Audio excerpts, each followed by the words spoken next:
ছবি মুক্তির কেমন প্রতিক্রিয়া সমাজে পড়ে, ব্যক্তির উপর কেমন এর প্রভাব পড়ে, এই সম্পর্কে দুই একটি ঘটনা।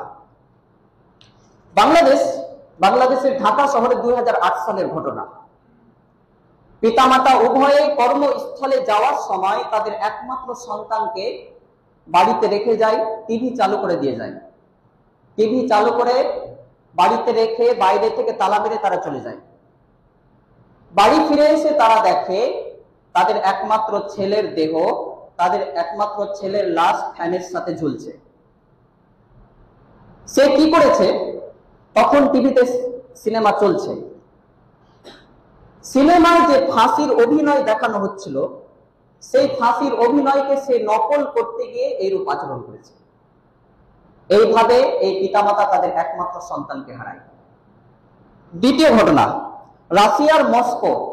রাশিয়ার রাজধানী হচ্ছে মস্কো। রাশিয়ার মস্কো রাজধানীতে একই দিনে 571টি ট্রাক দুর্ঘটনা ঘটে, 571টি অ্যাক্সিডেন্ট ঘটে একই দিনে। দেশেহারা পুলিশ কারণ খুঁজতে গিয়ে দেখে যে সবগুলো ঘটনা ঘটেছে একটি নারীর ছবিকে কেন্দ্র করে।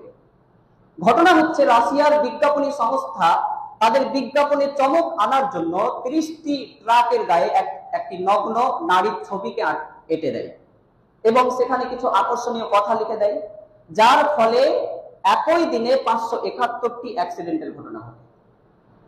3 নম্বর ঘটনা, আমেরিকার একটি রিপোর্ট অনুযায়ী আমেরিকায় 100%-এর মধ্যে 96% পরিবারে একটি করে টিভি সেট রয়েছে।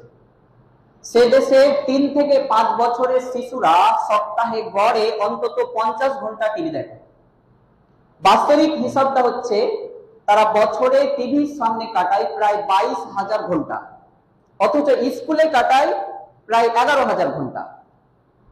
টিভিতে অধিক হারে সন্ত্রাসী কর্মকাণ্ড দেখার ফলে তারাও সন্ত্রাসী হয়ে যাচ্ছে, বিধ্বংসী হয়ে উঠছে। এই যে আপনারা অনেকেই কি করেন, ছেলে মেয়ে কান্না করছে, টিভির সামনে বসিয়ে দিলেন। ছেলে মেয়ে একটু কান্না করছে, তার হাতে মোবাইল ধরিয়ে দিলেন। আপনি খুব ভালো জ্ঞানী ব্যক্তি, তাই না? আপনি এর মাধ্যমে ছেলের খুব উপকার করলেন না, আপনি এর মাধ্যমে ছেলের ক্ষতি করছেন। মোবাইলের একটা প্রভাব তার উপর পড়ছে।